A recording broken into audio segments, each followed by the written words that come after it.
My family believes the local police will always protect them. They've never met the federal agents building cases across for different states. In my family, men always expected one daughter from each generation to live in our soundproof basement, serving as the family's punching bag. The room was built in 1962 by my grandfather himself. He'd grown up watching his father knock his mother unconscious, watching his brothers terrorize their wives. So he came up with what he proudly called the feminist solution. At age 16, one girl was chosen to absorb all of the family's violence. She wore a locked silver anklet and lived in that basement full-time. Whenever someone felt cruel, angry, or stressed, they had a designated target. My grandfather was convinced this protected the rest of the women in the family from random acts of violence. The men in my family, my father, my uncles, and my older cousins grew up in this system. They'd been taught early that the basement girl existed for their anger. They'd go downstairs with their dads, learning which blows left marks and which didn't. By their teen years, they had their own keys. I might have called the police, but they scared me out of it. Instead of bedtime stories, they told me stories about the foster care system, how if I ever called the cops, I'd end up there, where I'd be beat to death. And it wasn't just the men upholding this feminist solution. The women helped too. My grandmother picked the victims. My mother ran the ankle ceremonies. My aunts delivered food through the slot, whispering to the younger girls that it was both an honor and a necessity. They truly believed that without the anger room, things would be far worse. I was only 8 when my Aunt Sophia got chosen. I watched them lead her downstairs on her 16th birthday, watched her own parents hand her over like a sacrifice. The tradition was rigid. The girl served from age 16 until either death or incapacitation. Then a new one was selected immediately. No pauses allowed. My grandmother kept detailed records who served, for how long, their performance notes. She showed them to me once, proudly. By the time I turned 13, Sophia had been replaced with Elena every morning. My uncle visited her before heading to work. Wednesdays were my dad's scheduled days. Weekends were for my grandfather. The women also went down, but less often. All the frustration in our family was funneled into that one room. That's when I got smart enough to find something that changed everything. The heating vents in our house connected every room, and through them, I could hear Elena crying. I heard the scheduled visits. I heard my grandmother tell my 9-year-old cousin, Maya, that she might be blessed with selection someday. That's when I began recording everything. 6 months of audio, all hidden inside the vents. I got 8 younger cousins involved, girls who didn't want to be chosen. Nina mapped the ventilation system. Vera learned to pick locks. We dropped medical supplies through the grates.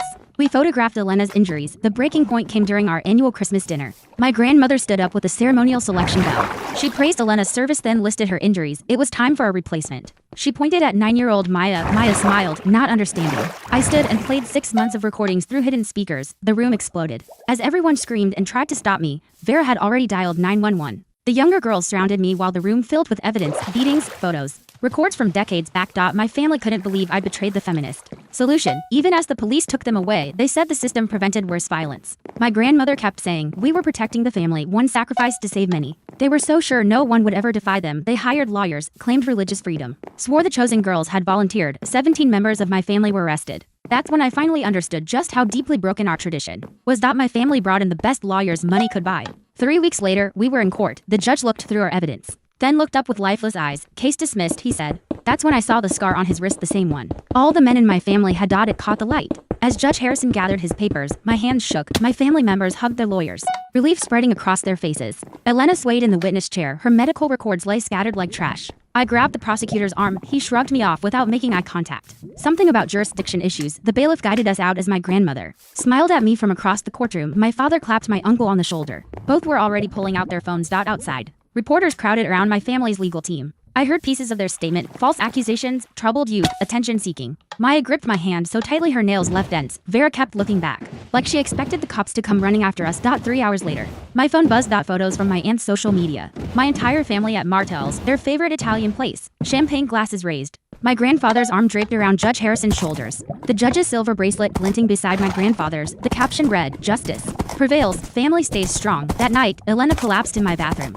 Her blood pressure had spiked. In the ambulance, she whispered about the room, how they'd punish her for talking. I held her hand all the way to the hospital. The next morning, 23 missed calls from unknown numbers. The first voicemail was just breathing. The second had whispers about keeping family matters private. By the fifth, the voice clearly said, some girls never learn their lessons. I changed my number that afternoon. Today's blurred past hospital visits, locked doors. Elena stabilized but refused to eat, convinced they'd poisoned her food. The younger cousins were pulled out of school. Vera's mom showed up at my door, furious, saying I'd filled her daughter's head with lies. On the third morning, a package arrived. No return address, just my name inside, photocopied bank statements. Monthly payments from my grandfather's business to Harrison Financial Consulting, 15 years worth. Same amount, same date every first of the month. Beneath the statements. Photos: Judge Harrison at my cousin's baptism wearing the ceremonial bracelet. At my grandfather's 70th, standing among the men with basement keys. Harrison's signature on documents dismissing 3 earlier family cases. I drove straight to the district attorney's office. The receptionist paused when I explained. He's out of town indefinitely, she said with a soft smile. Family emergency. As she reached for her appointment book, her sleeve slid back.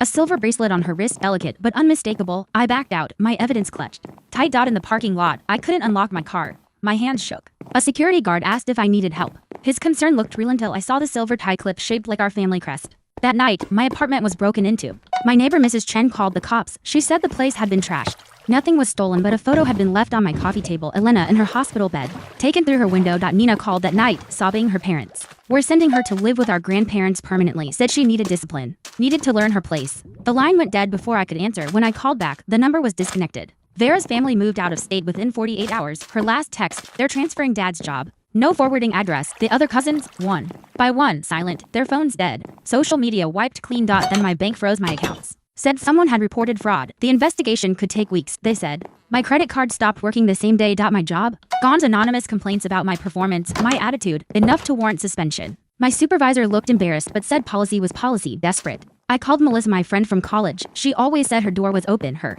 dad answered. Brian, a quiet, solid man with sharp eyes. He let me in, listened to everything. Melissa hugged me hard. Brian, a retired private investigator, poured coffee while I spread the documents. His face darkened. When I finished, he pulled out a legal pad. I've seen this before, he said. Not this organized, but the patterns are familiar. He brought out boxes of old files. We cross-checked names and dates. Harrison popped up again and again. Always dismissing. Always sealed records. Always basement rooms and unexplained injuries. Brian started making discreet calls. He uncovered 12 similar cases, all dismissed, all with young girls, all involving families with unexplained wealth and altered homes. We need more than records, he told me. We need the survivors. He tracked down 3 women. Sarah Chen, 32, escaped at 19. Maria Santos, 28, testified at 17.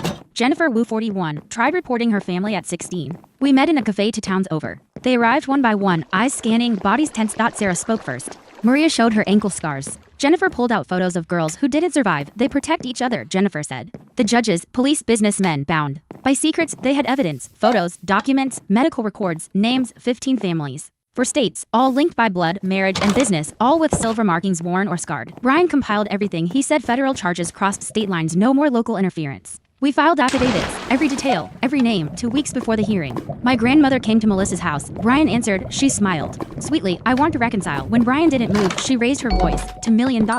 A trust fund. If my granddaughter drops this nonsense. I stepped into the room. She saw me. Her smile vanished. You stupid girl, she hissed. The tradition continues. We've already selected Nina. Her ceremony's next week. My blood froze. Nina was 9. I couldn't wait. That night, I drove to their house, parked a block away. The basement glowed faintly. Using Vera's lock-picking skills, I broke in. Nina sat in the corner, anklet locked, hollow eyes, already disassociating. I rushed to her. She whispered about the honor. Footsteps overhead. Ceremony starting early. I went live on social media. The lockpick slipped in my hands. The door opened. My father entered. First, then my uncles, my grandfather. Step away, he barked. I shielded Nina, phone still rolling. Thousands are watching. One uncle lunged. I dodged. The room filled with bodies. Someone grabbed my wrist. Nina screamed. Then, car doors. Brian's voice. Federal marshals announcing themselves. Tactical gear. Agents swarmed. We've been monitoring your live stream, one said. Everyone, stay put. This time. The arrests were swift. They photographed everything. Bagged the anklet. Logged it all. Brian told me the live stream gave them probable cause. The federal trial happened 6 months later. No local interference.